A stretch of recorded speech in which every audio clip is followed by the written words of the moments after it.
everybody, welcome to the show.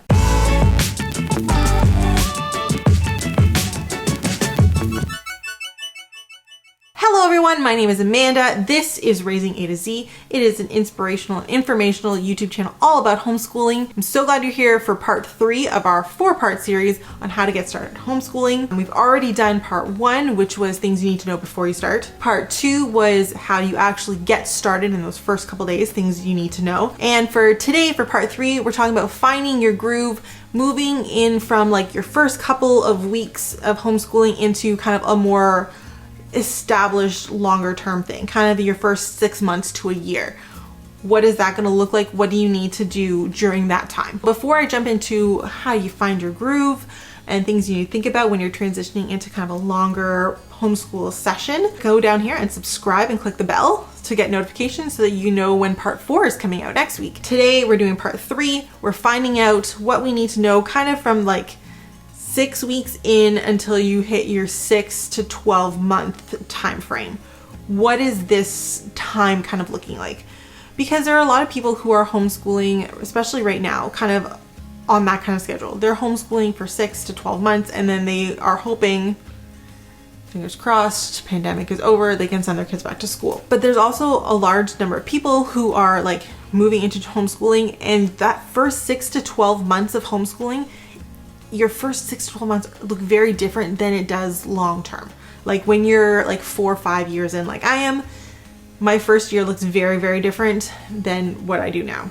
Not just because my kids are older, but because there's been a lot of things that have changed and reassessed and adjusted over that time. So here are things that I like parents to know and think about during that time period of that, like I said, 6 weeks to 1 year kind of point. Things you need to be cognizant of and things you need to think about. Number 1, after you finish your first kind of 6 to 8 weeks, you need to take a step back and you need to assess.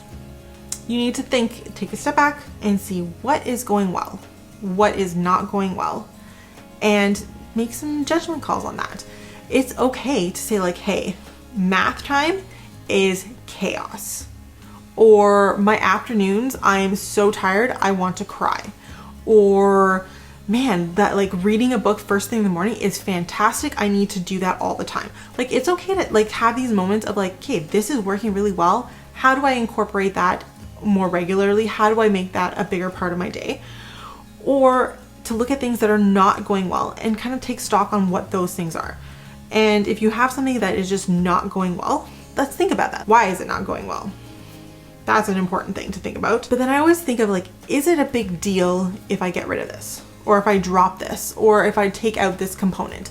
Is it a big deal? Is this something that I need to let go of?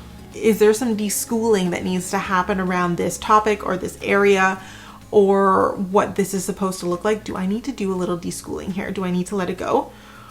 Or if it's something that I can't let go or I really do need to focus on, and it's just not working, okay, what can I try to fix it? What can I try? What kind of plan can I come up with like, okay, here's what it's gonna look like. For example, if your math period is an absolute gong show, what are you gonna do? Well, is it a big deal? Well, yeah, because math is kind of important. Is this something I need to let go of? Am I doing too many worksheets? Do I need to introduce some hands-on time? Do I need to find a different activity or an activity center or something that I can do that gives my kids more hands-on learning for this? Do I need to give them manipulatives? Is there something here that I need to let go of, like the worksheets? And if that's the case, maybe I need to find some new lessons or new ideas. Pinterest is great. And then that's coming up with a plan. I need to try some new lessons, free lessons before you buy new curriculum. Always free lessons. I need to try manipulatives. I need to try some hands-on. I need to maybe do less time. Instead of doing a 45-minute math lesson, maybe I'm doing 15-minute math lessons and seeing how that goes. 15 is okay, maybe we try 20. Like, come up with a plan of what you can do to fix the things that you need to fix, but also realize maybe you just like need to let go of some things because it just doesn't work for your family, and that's okay. So take some time, assess what's good, what's bad, and fix what you need to fix, but also let go of what you don't need. Number 2, it's time to start really establishing your routine and your rhythm when it comes to homeschooling. Because for those first like 6 to 8 weeks, like I said, you're taking it slow, talked about this in the last video, you're slowly introducing subjects. You've found your natural rhythms. You're helping your kids find those natural rhythms of when they fall asleep, when they wake up, when you guys are hungry, when you want to have your downtime. You're finding all these rhythms.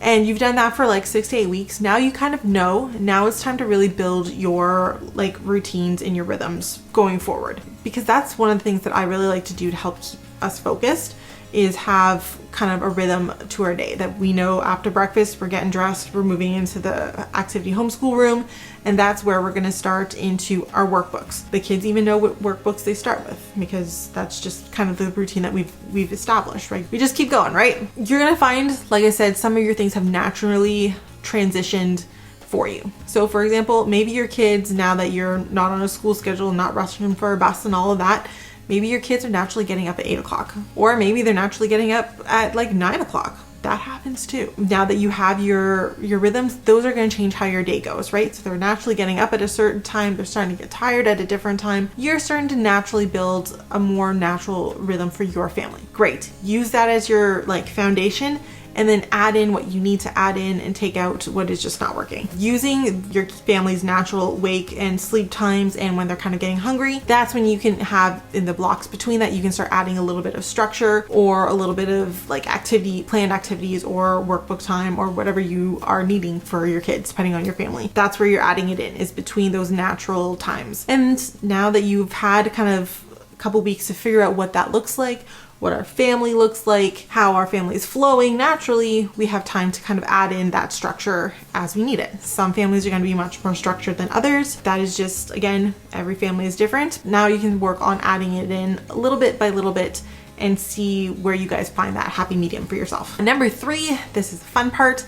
Add some family fun. So now that you've kind of gotten through kind of the first 6 to 8 weeks and you're kind of figuring where everybody is, now it's time to add a little bit of fun to your schedule, a little bit of fun to your week, and things that, especially things that are going to be family things. So things that we like to do, we do tea time once a week. Super easy, educational, and fun.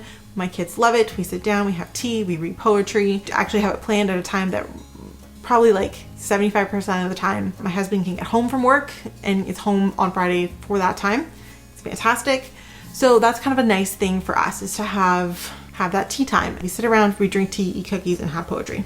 It's fantastic. We also do like family, like movie nights. So we have a specific night of the week where we all get together, we watch movies downstairs, and we connect and enjoy that. Every day at 4 o'clock, depending on activities that we have, we get up, we get dressed, and we go outside for a walk. We take the dog for a walk, and it's a time for us to A, give the dog a walk, but B, also like the kids like to run through the ditches and along the trails and have a lot of fun, and we get to like talk, my husband and I, and that's like our family time to connect.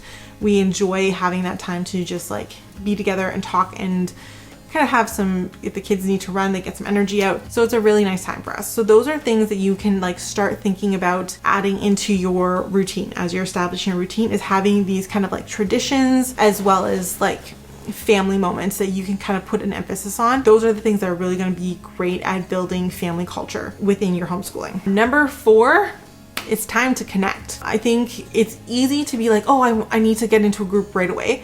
I think sometimes it's overwhelming to get into a group of homeschoolers to begin with, especially when you don't really know what you're doing, especially if you're just trying to figure things out. If you have any kind of school trauma, kids who have any neurodivergence, any kind of bullying issues, anything like that, it's easy to think that they need to get into a group right away when really they just need time to decompress and to connect with the members of their own family. And as a parent, it's easy to become overwhelmed by everything these other more established homeschooling parents are doing, because they've been doing it for a long time. They have their family routines, they have different resources and ideas and expectations and values in your family, and sometimes it can look like, wow, I'm not doing anything. And it can be really discouraging, especially when you're starting out and you're like in that first 6 weeks of just adding like one subject every 2 weeks and just hoping that you can get more than 20 minutes out of your kids, right? When you're looking at some parents who are like, oh yes, we do 4 hours a day and my kids are doing cello and they're learning Mandarin and this and that. It just, sometimes it's too much. So I always recommend take a couple weeks, establish yourself first, then start looking to connect with other homeschoolers and even just other people in general. If you can't find homeschoolers, just my kids get a lot out of their gymnastics class, and that's not homeschooling. They have their friends from gymnastics, they have cousins that we meet up with regularly. Connecting doesn't necessarily always have to be with kids their same age either, right? So my kids do, like they said, they connect a lot with their younger cousins. We do have a co-op that we go to, and that's fantastic. But that's a new thing for us because we just have never been a part of one. Your kids can still be social. You don't necessarily need to be connecting with homeschoolers, but it is nice to actually do that. It is nice to connect with other homeschooling families and to get out on a regular basis. But like I said, give yourself some time, find the right group, because every group is different, and start to find some friends that are like-minded, similar homeschoolers. It'll really help open up your horizons. It also gives you as a parent a nice sounding board to talk to another homeschooling parent too. Start looking for people to connect with, and it can be hard. I'm not gonna lie, it can be hard. Some homeschoolers just don't, especially certain people who have very strong philosophies and opinions on philosophies can clash. I also see a lot of religious homeschoolers and secular homeschoolers clash. So it can be hard to find the right group of homeschooling friends. Don't give up. You will find them eventually. Just like start looking. That's all I'm saying. Start looking. Now, as we're moving through our 2 to 12 months in this time period here, the next thing you need to really be aware of is there's going to be a lot of periods of adjustment. A lot of, like we talked about earlier, about assessing and adjusting where needed. This is going to be a reoccurring thing. First off, when I do schedules with my kids, I redo a schedule every kind of 3 to 4 months, because our schedules change every 3 to 4 months. For example, we have a pretty structured schedule from like September to December, January to April, and then from May till like September again. Once the weather's nice here in Canada, our schedule is very different. It is very different than what we're doing in January when it's -40 outside. It just is. So I change my schedule quite often to fit what we need as a family. Be ready that that is going to happen. Every couple months, you might need to do some tweaking and some readjusting on your routine and your schedule. You might need to drop a subject or pick a subject up. There's going to be a lot of adjustment. Your first year is going to be a lot of adjustments and a lot of adapting to things. There is going to be a lot of growth, a lot of reconnecting that's going to happen. The first year is kind of be difficult for everybody at different points throughout the year. So just be prepared for that. Be prepared that you are going to have to change things a lot, and that's okay. What you started doing that first 8 weeks is probably not going to look anything like what you're doing at a year. That's okay. Just be aware that there's going to be little adjustments that happen throughout the year. Number 6, self-care for yourself. I talk a lot about burnout. I talk a lot about being exhausted, about needing to take a break. I have quite a few videos on that, because if you are not taking care of yourself, it happens. You are going to burn out. Some people burn out for a couple days and just need to regroup. Some people burn out big time, and it takes them weeks and months to be okay. And if we can minimize that as much as possible, we should do that. People burn out just being parent and caregiver. Like, that's it. When you are parent, caregiver, and teacher, when you're adding another hat, it's very easy to burn out even more. You have to be very cognizant of what your personal needs are. And I think it's really important over, especially that first year, to make time and to figure out what you need. And very specifically what you need every day, and I say every month. Those are kind of my 2 categories. So for me, every day I need to drink water. If I don't drink water, I get headaches. And once I get a headache, I'm out for the rest of the day. Like, it's done. So I need to make sure that I'm drinking water. Usually having like first thing in the morning, start right away. I also need to make a to-do list. This makes me feel so much better mentally, knowing what my day is gonna look like, knowing what things I need to accomplish by the end of the day. I need a to-do list. That is how I function, and it helps me so much. That's what I need. I just need to do it. I also need to meal plan, because that just, again, it's another thing that just helps me function when I'm like, oh, I know that I have all my ingredients. I know that I have everything that I need in my freezer or fridge. I already know what dinner is going to be today. Meal planning helps my sanity. Those are things that I need to do on a daily basis. Those are things I need every single day. Monthly, for me, a few of the things that I need every month, I need to paint my toenails. For some reason, that makes me super happy. Works wonders on my mental health. Don't know why, but it really does. I also need to read at least 1 book. Again, just helps my mental health. And the other thing I need to do is I need to like actively book chiropractor and massage appointments for my neck and back. because I have neck and back pain. Those are things that I need to do, and when I don't do them, it causes a lot of problems. And I've learned that. I've learned that by burning out for a couple of days or a week or two. Like I've learned that I need to do that. So if you can be really cognizant about what your basic daily needs are and what you need on a monthly basis, and kind of like make a point of scheduling that in, do it. It'll save you so much time. And sometimes like do it ahead of time. I just learned that I can book massages for myself through like at my RMT. I can book them like months in advance online. So I did. I booked like 6 months worth of massages, one a month, for like my neck and my back. And it's been a game changer the last couple months for me. So yeah, self-care, making sure you're taking care of yourself, because that way you can take care of other people. That whole idea of you can't pour from an empty cup, very true, especially when you're homeschooling. So do it. Take care of yourself. Make a self-care plan. The last thing I'm going to tell you to do, which is going to sound really weird, is I'm going to ask you to journal. And I'm not talking about every day or having a book written down. I'm just saying in your phone or on a notebook or in a planner or whatever you like to use, once a month, take like 5-10 minutes, look back on the month and write down what went well, what didn't go well, who was happy or unhappy, what the moods in the house were like. Trust me, this makes a lot of sense. It helps with planning long term. I like to make notes of things like not only like what topics worked well, but like, man, this month we tried doing this kind of activity on Fridays. The kids loved it, right? Or man, I found like January was brutal for us.